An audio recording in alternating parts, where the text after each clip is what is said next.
Whisper good morning so gently in my ear. Kalau saya ini orang yang realis ya, saya melihat realita di lapangan. Mungkin di situ bedanya saya dengan Bang Rocky. Kalau Bang Rocky kan dengan dunia ide dan gagasan dan mungkin jarang ke bumi gitu. Kalau saya melihat realita di lapangan, kondisi di lapangan. Nah, karena beliau di atas terus, memang melihat orang yang di bawah tuh dungu semua begitu. Jadi yang pintar cuman beliau aja, ya nggak apa-apa lah. Beliau boleh nganggap saya sebagai orang yang dungu, tetapi buat saya beliau nggak lebih daripada political entertainer gitu loh.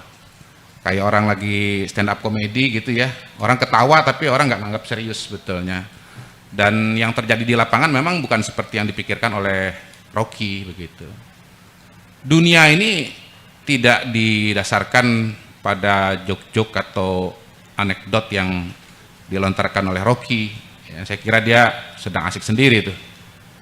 Dia nggak tahu cara berpikir partai politik, cara berpikir masyarakat, logika institusi. Beliau tuh nggak paham begitu. Dan saya dengan mudah mengatakan pada hari ini bahwa Rocky salah besar. Nyatanya kemarin survei dari SMRC mengatakan bahwa 40% dari responden setuju dengan 3 periode, Jokowi 3 periode. Memang masih 52% yang belum setuju. Tapi buat saya itu artinya mungkin, Bang Refli, untuk dilaksanakan. Dan saya itu survei yang Prabowo nomor 1 itu ya? Nggak tahu saya, pokoknya Okay. SMRC kemarin itu mengeluarkan survei bahwa yang setuju Jokowi 3 periode itu 40%. Kalau pemilih kita ini ada 200 juta, itu kan sama dengan 80 juta. Apa itu nggak dilihat sama Rocky? Apa itu semua dungu? Gitu lah. Gampang aja jawab Rocky itu. Kasih aja data dan fakta, dia udah keteteran. Gitu. Jadi saya merasa saya tidak sendiri. Dan itu dalam situasi di mana saya ini boleh dibilang single fighter. Ya, bicara dari bulan Maret barangkali sampai dengan sekarang begitu. Dan supaya lebih dari 50%, makanya saya membangun institusi yang namanya Jokpro. Nah, siapa Jokpro? Ya orang-orang yang ternyata pikirannya sama dengan saya. Orang-orang yang menghubungi saya yang tadinya saya tidak kenal, lalu menghubungi saya karena mereka punya pikiran yang sama. Kebetulan kan dalam salah satu acara itu saya spontan saja menyampaikan nomor WA saya. Buat mereka yang setuju dengan gagasan ini, tolong hubungi nomor WA ini. Ternyata banyak yang menyambut. Salah satunya itu Mata Najwa waktu itu. Mata Najwa. Mata Najwa sama dengan Bang Refli. Bang Refli kan saksi mata. Dan WA-nya kan saya kasih lihat begini. Semua bisa menyaksikan. Jadi ini bukan ngarang ini. Ini realita di lapangan begitu.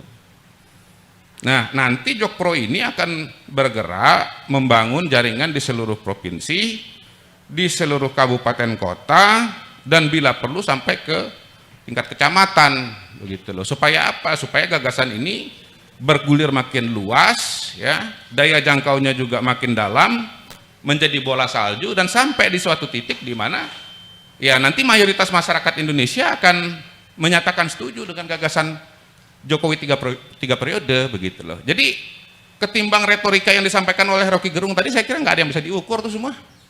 Itu beliau tuh asik dengan pikirannya sendiri. Ya, kalau saya nggak asik dengan pikiran saya sendiri, saya udah membuktikan kok. Saya baru siaran di Mata Najwa tuh berapa lama dengan Bang Refli? Dari awal sampai akhir itu udah ratusan yang dukung saya gitu loh.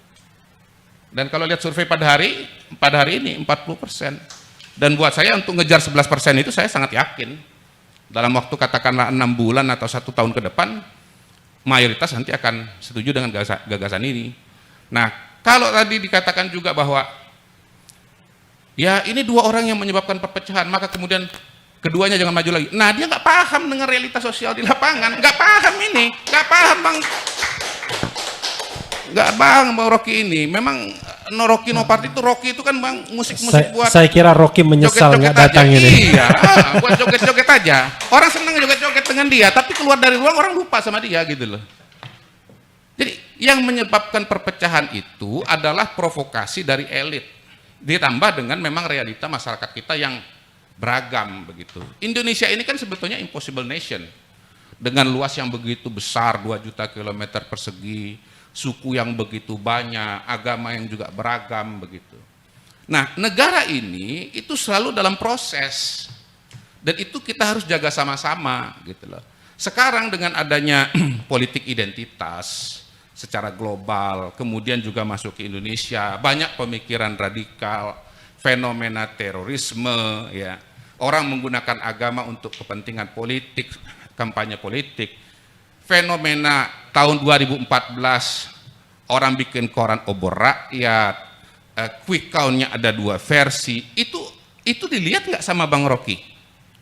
Kalau Bang Rocky itu tidak menyebut sama sekali soal-soal ini, gitu loh. Itu yang saya katakan, beliau ini tinggalnya di langit, makanya semua orang di bawah lihatnya dungu gitu loh. Dia merasa pintar sendiri, karena dia nggak menyebut sama sekali realita yang terjadi selama ini di lapangan. Mohon maaf, itu yang dihadapi oleh saya, teman-teman, masyarakat, tetangga, dan seterusnya. Gitu loh. Ada ketakutan-ketakutan. Bagaimana di pilkada tahun 2017 ada masjid dicoret-coret, ya kan? Ada demo besar-besaran, lalu kemudian orang ngantor nggak bisa masuk, departemen store tutup. 2019 masyarakat kita terbelah menjadi cebong dan kampret begitu. Itu nanti akan terulang lagi ketika calonnya itu di luar Jokowi dan Prabowo. Nah, kenapa Jokowi Prabowo?